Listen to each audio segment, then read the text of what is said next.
Assalamualaikum warahmatullahi wabarakatuh. Salam sepak bola Indonesia.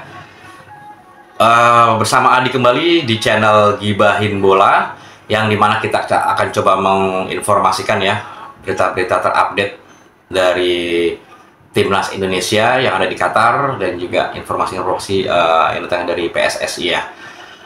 Kemarin kita cukup bersyukur ya dengan kemenangan 1-0 di Qatar, yaitu melawan Vietnam dengan strategi yang sangat baik sekali Coach STY ya untuk mendapat poin 3. Namun kita jangan terlalu euforia berlebihan karena cukup panjang di sini timnas kita, dan juga kita harus juga melihat hasil-hasil pertandingan dari tim-tim lain untuk kita bisa lolos ke 16 besar tentunya. Dan pencapaian 1-0 melawan Vietnam ini tidak mudah ya dilakukan oleh debut dari timnas kita. Cukup sangat berdarah-darah ya, sampai Jordi Amat hidungnya sampai patah ya, bercukup berdarah ya. Dan itu merupakan kita apresiasi sekali ya, timnas Indonesia luar biasa semangatnya, skillnya saat ini juga sudah mulai terlihat baik tentunya. Dan untuk besok hari Rabu kita akan berjumpa dengan raksasa Asia, yaitu Jepang, di mana Jepang merupakan peringkat ke-17 di dunia ya menurut FIFA, dan sedangkan kita di 146. Namun kemarin dengan kemenangan dari Vietnam kita naik lumayan 3 peringkat, yaitu di 143, dengan perbedaan yang cukup jauh antara peringkat ke-17 dengan ke-143 ini kita. Namun jangan kita merendahkan diri ya. Di sini kita bisa melihat pemain-pemain kita yang cukup luar biasa tampil kemarin, baik melawan Irak ya, meskipun kita kalah 1-3 dan kita dapat poin 3, menang lawan Vietnam 1-0, itu juga cukup luar biasa juga ya. Dan kalau kita cermati dari statistik ya permainan Jepang, itu sebenarnya saat ini Jepang lagi kurang bagus. Kita lihat dari permainannya melawan Vietnam ya kemarin, Vietnam bisa berhasil menjebol gawang dari penjaga gawang Jepang ya, 2 gol. Meskipun skornya Vietnam kalah 4-2, namun dari sini kita bisa lihat bahwa ada kelemahan-kelemahan Jepang yang bisa terlihat di situ ya. Terus kemudian juga dengan 2 gol juga dari Irak, dan golnya pun merupakan heading semua, sundulan, dimana kita bisa melihat ya bahwa untuk ketinggian dari pemain Jepang itu rata-rata kalau kita lihat masih tinggian pemain kita bro, seperti itu.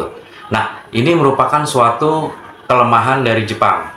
Pertama yaitu tinggi badan ya. Kalau kita lihat rata-rata Jepang itu masih di bawah dari timnas Indonesia. Itu merupakan kelemahan dan keunggulan kita. Terus yang kedua, dengan bersarangnya 4 gol di pertandingan antara Jepang Vietnam dan juga Jepang Irak, kalau total 4 gol ya yang bersarang di kandang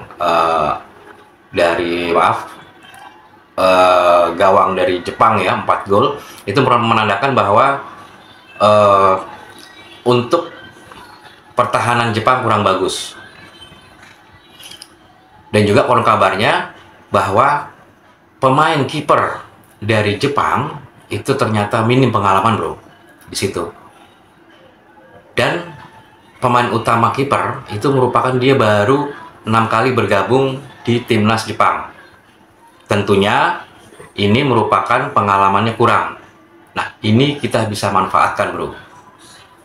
Makanya tidak heran Irak bisa menggogol 2 gol, dan Vietnam pun bisa menembus 2 gol di situ.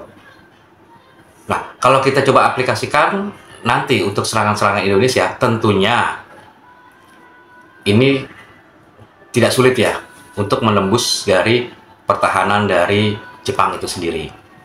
Nah, terus yang berikutnya bro, ini ada berita yaitu banyak cedera dari pemain Jepang ya, cukup memusingkan ya. Hajime Moriyasu, pelatih dari Jepang, cukup dipusingkan dengan dua pemain inti yang sedang cedera, yaitu Kaoru Mitoma dan Takesu Kubo. Nah, ini pemain-pemain inti ini yang biasanya sangat membantu timnas Jepang.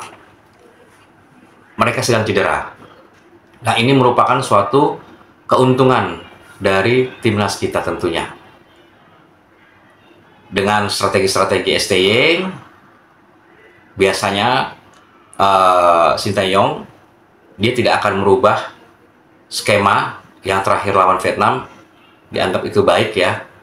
Di situ ada Jody Amat, di situ ada Justin Hapner belakangnya, ada Pratama Arhan, ada Rizky Ridho yang notabene kemarin cukup kuat, dan di tengahnya ada Ivar Jenner, ada Marcelino Ferdinand, terus ada Rafael Sturridge juga, itu cukup kuat ya, nanti diimbangi sama Egy dan Witan.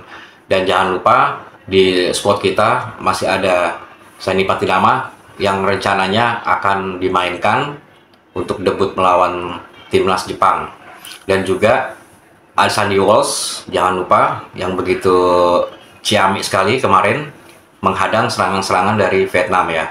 Juga Justin Hapner, pemenggal ya, pemenggal dari gempuran-gempuran dari tim lawan, itu cukup sangat luar biasa sekali bro, kayak gitu. Dan di momen ini kemungkinan sejarah akan mengukir bro ya, sejarah akan mengukir, timnas Indonesia bisa mencapai di 16 besar. Sejarah akan mengukir bro ya, sejarah akan mengukir, timnas Indonesia bisa mencapai di 16 besar. Satu, yaitu kemungkinan dan sejarah akan mencatat itu. Kedua, kemungkinan juga sejarah akan mencatat tim raksasa yang dipulangkan oleh timnas Indonesia.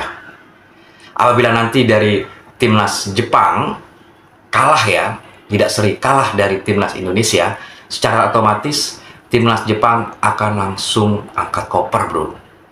Lo bayangin bro, timnas Indonesia bisa memulangkan tim raksasa dari Asia, yaitu Jepang, dengan notabene kalau mereka nanti kalah ya. Seperti itu, akan dicatat sejarah nantinya perjuangan dari Sintayong. Dan juga apabila nanti misalkan hasilnya itu imbang, kemungkinan Indonesia juga akan bisa capai 16 besar. Dan kalau andaikan kalah pun kemungkinan juga akan bisa ke 16 besar.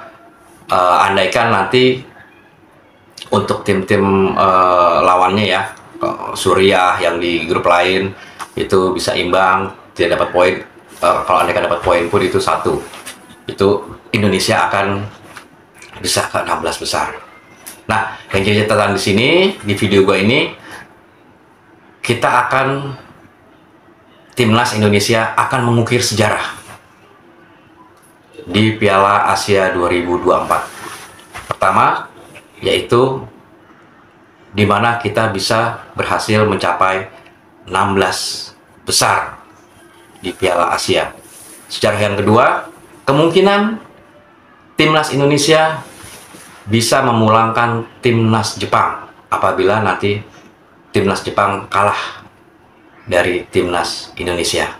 Mudah-mudahan untuk pengukuran sejarah tersebut akan terbukti di tanggal 24 nanti ya bro ya, hari Rabu besok ya. Mudah-mudahan tetap semangat Garuda, tetap optimis meskipun lawannya cukup berat, namun jangan khawatir, banyak kekurangan-kekurangan dari timnas Jepang di situ yang kita bisa memanfaatkan tentunya. Mungkin itu aja bro.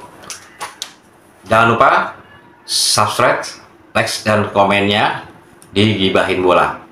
Terima kasih. Wassalamualaikum warahmatullahi wabarakatuh. Salam sepak bola Indonesia.